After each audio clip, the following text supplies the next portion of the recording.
साथियों, अब हमारे साथ फोन लाइन पर एक और सज्जन मौजूद है। इनका नाम है मंजूर अहमद। मन की बात में जम्मू कश्मीर की पेंसिल स्लेट्स के बारे में बताते हुए मंजूर अहमद जी का जिक्र हुआ था। मंजूर जी, कैसे हैं आप? थैंक यू सर, बड़े अच्छे से है सर। मन की बात के इस 100वें एपिसोड में आपसे बात करके मुझे बहुत अच्छा लग रहा है। वाले स्वर्गीय डिजिटल लाइब्रेरी चलाने वाले संजय कश्यप जी को, कोविड के दौरान ई लर्निंग के जरिए कई बच्चों की मदद करने वाली हेमलता एनके जी को, ऐसे अनेक शिक्षकों के उदाहरण हमने मन की बात में लिए हैं। प्रधानमंत्री नरेंद्र मोदी के मन की बात का आज 100वां एपिसोड था, जिसे कार्यकर्ताओं ने बड़े उत्साह व जोश से सुना। कैथल में भी जगह जगह एलसीडी पर प्रधानमंत्री के मन की बात का कार्यक्रम चला हुआ था। आइए सुनाते हैं प्रधानमंत्री नरेंद्र मोदी के मन की बात के 100वें एपिसोड के बाद विधायक लीलाराम ने क्या कहा। आज माननीय प्रधानमंत्री जी के मन की बात का 100वां प्रसारण पूरे हिंदुस्तान में चला हुआ है और आज के दिन को भारतीय जनता पार्टी परिवार के सभी कार्यकर्ता एक त्यौहार के रूप में इसको मना रहे हैं।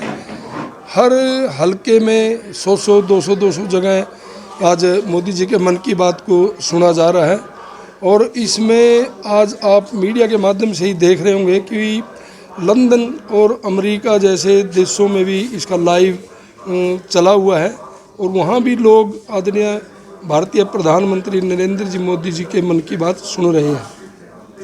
क्या कुछ संदेश प्रधानमंत्री मोदी जी देना चाह रहे हैं देशवासियों को? 100वां संस्करण है, लगातार मन की बात करते हैं। मोदी जी की हम अभी सुन ही रहे थे, उन्होंने मणिपुर के लोगों से बात की, महाराष्ट्र के लोगों से बात की, हरियाणा में भी सेल्फी विद डॉटर का जिक्र हुआ। इससे पूरा हरियाणा प्रदेश के लोगों का मान बढ़ता है और इससे हमें पूरे देश के अंदर एकता में पिरोने का काम लोगों प्रधानमंत्री के द्वारा संदेश दिया जाता है और इस प्रकार लोगों को आज ये मोदी जी के मन की बात को लोग पसंद करते हैं कि हर घर में आज नरेंद्र मोदी जी प्रधानमंत्री की बात को सुना जा रहा है। हाँ जी, आज प्रधानमंत्री का 100वां एपिसोड था मन की बात का, तो क्या कहोगे? 100वें मन की बात में जो आज मोदी जी ने संदेश दिया, स्वच्छता का संदेश दिया, छोटे छोटे कामों को मोटिवेट किया, जिससे छोटे छोटे कामों से हम शहर की, अपने गांव की प्रगति कर सकते हैं, सफाई रख सकते हैं। हम सफाई अगर रखेंगे तो सभी बीमारियों से हमें छुटकारा मिलेगा। तो ये छोटे छोटे कामों का संदेश देना, हिमालय पर्वत का उन्होंने दिखाया कि हिमालय पर्वत पे जाके वहाँ गंदगी फैला के आते हैं। उन्होंने स्वच्छता को मोटिवेट किया कि वहाँ स्वच्छता रहे, हमें गंदगी नहीं फैलानी चाहिए। सबसे बड़ा संदेश स्वच्छता का। तो आपके यहाँ प्रतिष्ठान पर कितने लोगों ने मन की बात सुनी है? 100 लोगों ने मन की बात को सुना है। आज 100वें मन की बात को 100 लोगों से भारतीय जनता पार्टी की आस्था थी, वो सब ने सुना। तो जिलावासियों को क्या कहोगे जी? जिलावासियों को हम तो यही कहेंगे कि जो आज मोदी का संदेश है वो मन मन में अपना धारण करें। कहीं भी हम गंदगी नहीं करें, कहीं सफाई की व्यवस्था करें, हमें कोई संकोच नहीं होना चाहिए सफाई करते हुए। देखिए, जैसा कि मोदी जी के मन की बात लगभग आज 100वां वो था, संस्करण था, तो पूरे दुनिया भर में आज इसको लाइव सुना जा रहा है। और जो 100 है, जिस प्रकार से क्रिकेट में भी सेंचुरी को वो महत्ता दी जाती है, हमारे सनातन धर्म में भी जब व्यक्ति 100 साल पूरे करता है तो 100 का एक महत्व है।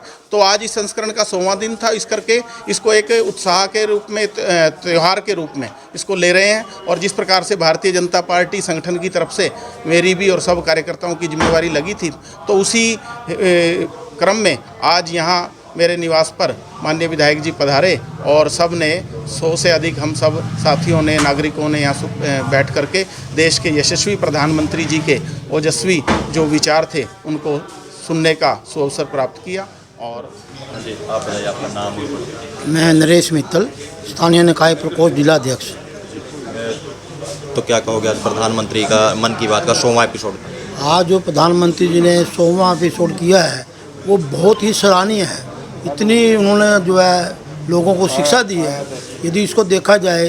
और सबसे बड़ी खुशी की बात यह है कि हमारे हरियाणा में उन्होंने बेटी बचाओ बेटी पढ़ाओ का कार्यक्रम किया था और आज जो है वो बड़ा परिफूल हो रहा है और पूरे हिंदुस्तान के अंदर जो है इसको बड़े तरीके से अपनाया जा रहा है। और दूसरा ये है कि गरीब व्यक्ति को ऊंचा उठाने के लिए भी माननीय प्रधानमंत्री जी ने बहुत उदाहरण दिए हैं। आज एक महिला जो कभी कुछ छोटा मोटा काम करती थी, आज वो पूरे हिंदुस्तान के अंदर बड़ी फेमस है केवल मन की बात की वजह से। तो मैं तो हमारे देशवासियों को भी और हमारे ज़िले के लोगों को भी ये कहूँगा कि मन की बात जो है हर महीने सुननी चाहिए। कितने लोगों को रोजगार मिलता होगा? अभी मेरे पास 200 प्लस है। अरे वाह मुझे बहुत खुशी हुई। जी सर, जी सर। अभी 1-2 महीने में अभी मैं इसको एक्सपांड कर रहा हूँ और 200 लोगों को रोजगार बढ़ जाएगा सर। वाह वाह वाह। देखिए मंजूर जी, जी सर, मुझे बराबर याद है और उस दिन आपने मुझे कहा था कि ये एक ऐसा काम है जिसकी न कोई पहचान है न स्वयं की पहचान है और आपको बड़ी पीड़ा भी थी और इस वजह से आपको काफी बड़ी मुश्किलें होती थी, वो भी आप कह रहे थे। लेकिन अब तो पहचान भी बन गई और 200 से ज्यादा लोगों को रोजगार दे रहे हैं। जी सर, जी सर। मुझे चिट्ठी लेकर ऐसे उदाहरण भेजे। हमने उन 3 कॉम्पिटिशन्स को लेकर भी बात की थी जो देशभक्ति पर गीत, लोरी और रंगोली से जुड़े थे। आपको ध्यान होगा एक बार हमने देश भर के स्टोरी टेलर्स से स्टोरी टेलिंग के माध्यम से शिक्षा की भारतीय विधाओं पर चर्चा की थी। मेरा अटूट विश्वास है कि सामूहिक प्रयास से बड़े से बड़ा बदलाव लाया जा सकता है।